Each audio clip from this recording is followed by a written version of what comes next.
Good morning, guys. It's another beautiful Sunday morning, and today we're in Kingston. We didn't travel out of town today because we have a birthday party to attend for my adopted son, who turns 33 today. And we're on our way from church. So I decided to do my quick Sunday morning tribute video. And this morning I just thought I'd say a little bit about sons, because Satan is hell-bent to attack males, and he gets to us from early as childhood. So there are no coincidences when you have boys being raised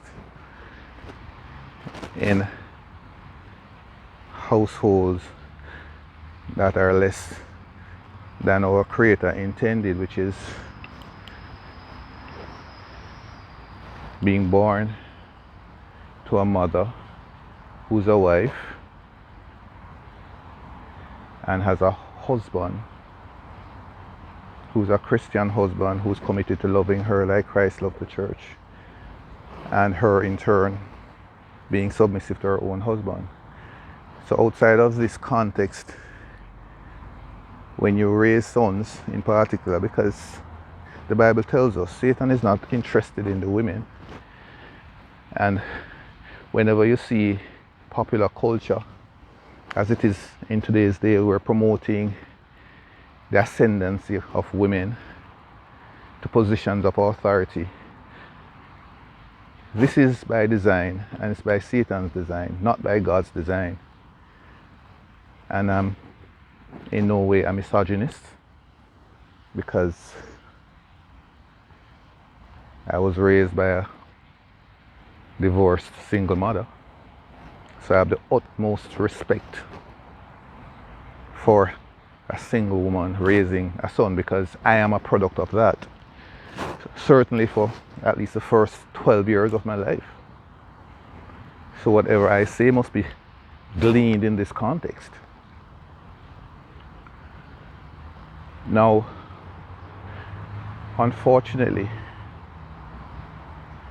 few boys were raised in a godly household according to how God intended, to understand what authority looks like and how you interact and relate with women, and the pivotal role we ought to play in the family, because the family is most important.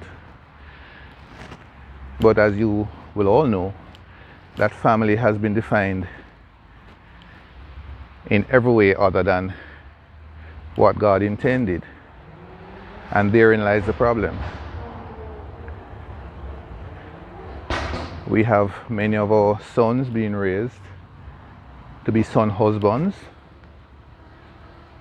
on one extreme end of the spectrum, and then on the other we have the mama's boy. Either options are not good, and the spectrum that falls short of what God intended is the genesis of all the problems that we're having in society. And whether it's a chicken and egg situation, because there are no great husbands, you don't have wives. I mean, the over intellectualizing and the debate is getting very nauseating, because as far as I'm concerned, if you're going to enter a debate and a discussion and your argument is not centered around what the Holy Bible teaches and what God intends, then as far as I'm concerned, in my humble opinion, you're talking nonsense. And whatever your experiences are, that ought not to be a template for success. Because everything that is outside of what God says, let us consider that failure without any blaming and fault finding. It's just a fact. Now I'll use myself as an example because I'm an authority on me. I grew up and my parents got divorced when I was 2 years old. And as divorces go, whenever that happens, the women tend to find wherever they can get support. So my mother moved away from where the matrimonial home was and went back closer to her family. So I grew up away from my father, and I would only see him on my birthdays and maybe Christmases. And my mother was a career woman, very successful in her own right, and was able to independently take care of my needs. But no one stops to think of how my life was impacted by not having my father around in the context that God intended. Now, fortunate for me is that my mother was a Christian woman and she raised me in the church. So I was disposed to hearing Holy Bible teachings. So I understood what my true north was from very early. I became a Christian at age 9. But I recall being around 7 years old and my mother lost her job, and I remembered we both hugged in the kitchen and we were crying, and at 7 years old I'm advising my mother to sell our house. Well, I guess it was her house. Sell our house, pay out the mortgage and move on. But as is typical of most black families, home ownership, albeit by mortgages, is seen as a panacea. So I grew up with that scenario. And I guess this is why today I'm very contemptuous of mortgages, because that experience at 7 years old shaped my whole academic career, because at the back of my mind it was clear to me that a mortgage was something that you don't want to have hanging over your head. And when I matriculated through school very well, I won a scholarship to the University of the West Indies, fully paid. All that was on the back of my mind was to graduate, take care of my mother, and get rid of that mortgage. And I've always been highly blessed and favored because I was able to accomplish this in the first year. When I graduated in my first year, I was able to not only retire my mother, but within a year thereafter, I paid off her mortgage. Because that was all important to her.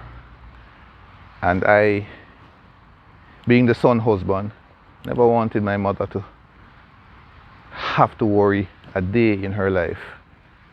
Like I said, I retired her. I was 23 years old when I retired my mother. Well, I actually retired her from I was 21.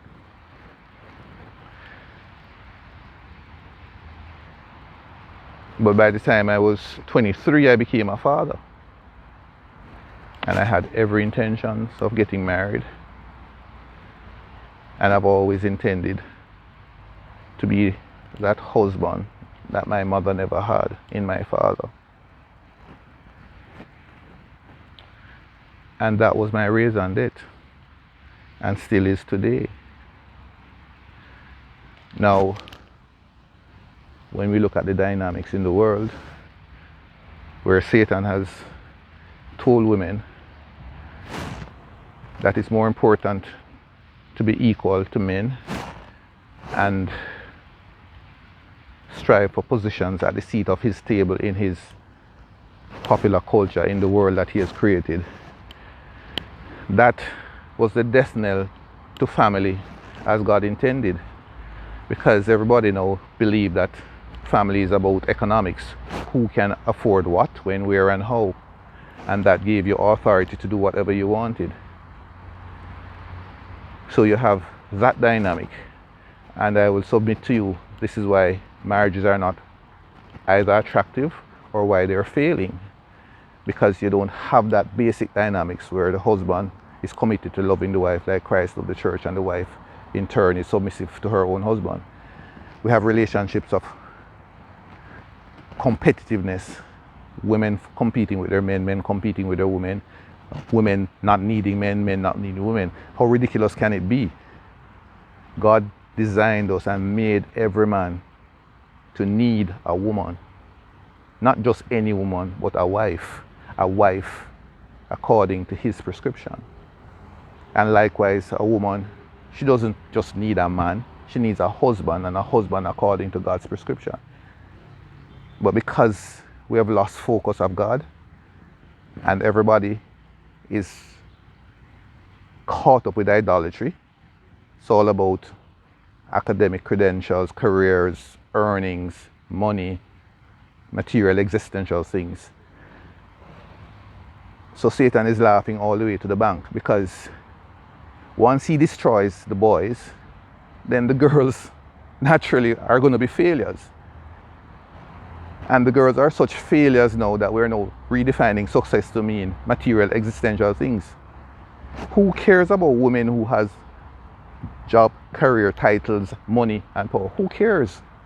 Satan doesn't mind women being like that. What Satan doesn't want is for a woman to be a wife, a kingdom wife. And likewise, he doesn't want husbands to be kingdom husbands. And he begins to destroy that dynamic from in the family. So you create situation, even in households where you have both husbands and wives, you end up having a situation where the children are seeing the competitive dynamic at play.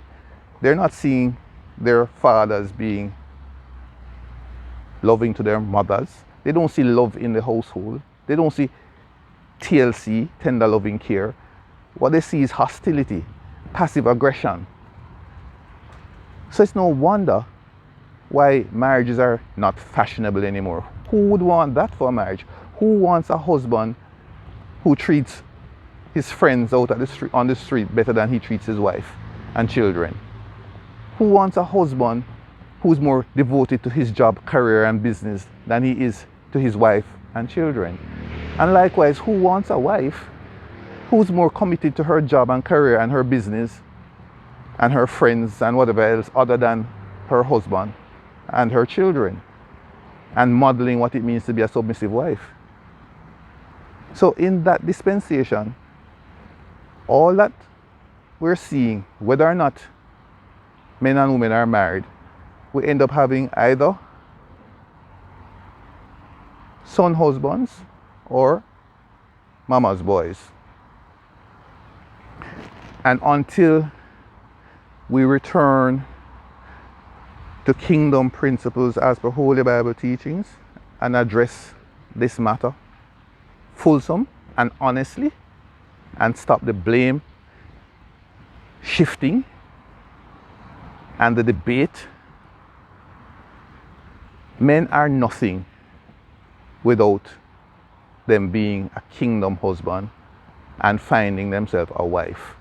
Let us start there. And women are nothing without them being a kingdom wife where they're being submissive to their own husbands. And within that dynamic, they raise children, their sons in particular, to become kingdom husbands.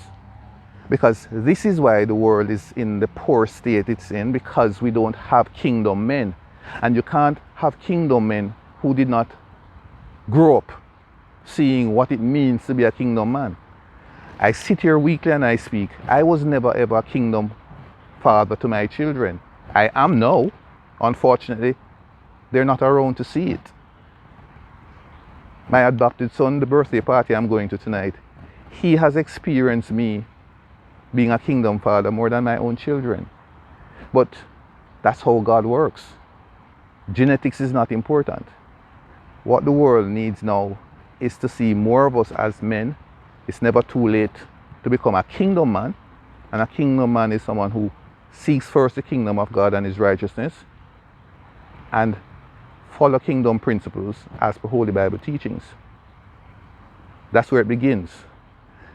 Now, after you've done that, then you can find yourself a wife, and hopefully you'll find a wife who's a kingdom wife who will be submissive to you, and the rest will fall in place. Whether or not you're making money, whether you're owning businesses, whether your careers are flourishing, that's going to be immaterial, because the most important thing is that you're a kingdom man and a kingdom woman, and a kingdom man and a kingdom woman gets together and have a kingdom marriage, and from that kingdom marriage you produce kingdom children. You produce sons. Like I said before, Satan has no interest in women. They can do whatever they want to do, because the promise doesn't lie with the woman, it lies with the man. So as long as he keeps men wayward and dysfunctional, then women are taken care of. It's called killing two birds with one stone. So you destroy men and you destroy women, all with one stone. And this is why I'm committed to my marriage. This is my second marriage. And this is going to be my last marriage, because I'm a kingdom husband and I'm a kingdom father to all the children who respect what it is that I'm bringing to the table. And God has proven to me that I don't need biological children necessarily, because there are young men who are looking for mentorship. Like I said to you, my son, my adopted son, very brilliant kid. He's a medical doctor. Brilliant. Not vocationally brilliant, but he's an all-rounded fellow. And the irony is, he was not raised in a household with mother and father necessarily, in a kingdom household. Yes, he had an adopted father and his mother. The typical family dynamic, because that's how Satan has organized it. So right now I'm trying to lead him along the path to become a kingdom man, and then eventually become a kingdom husband and find him a kingdom wife. Right now he's actually caught up in the whole vocational aspirations, because this is exactly where Satan wants him. So you're a medical doctor and you're accomplishing all these things, because seemingly the more you matriculate in certain areas, the more successful you have in terms of material existential accomplishment, the less likely you will be to honor God and kingdom principles. And that's what Satan is using to destroy the world. So those of us who are Christians, like myself, we're not vying for any seat at Satan's table.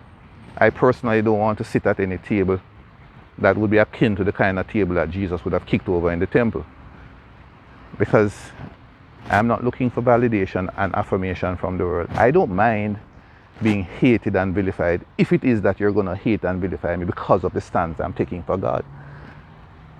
Because at the end of the day, whomever God blesses, no man can curse.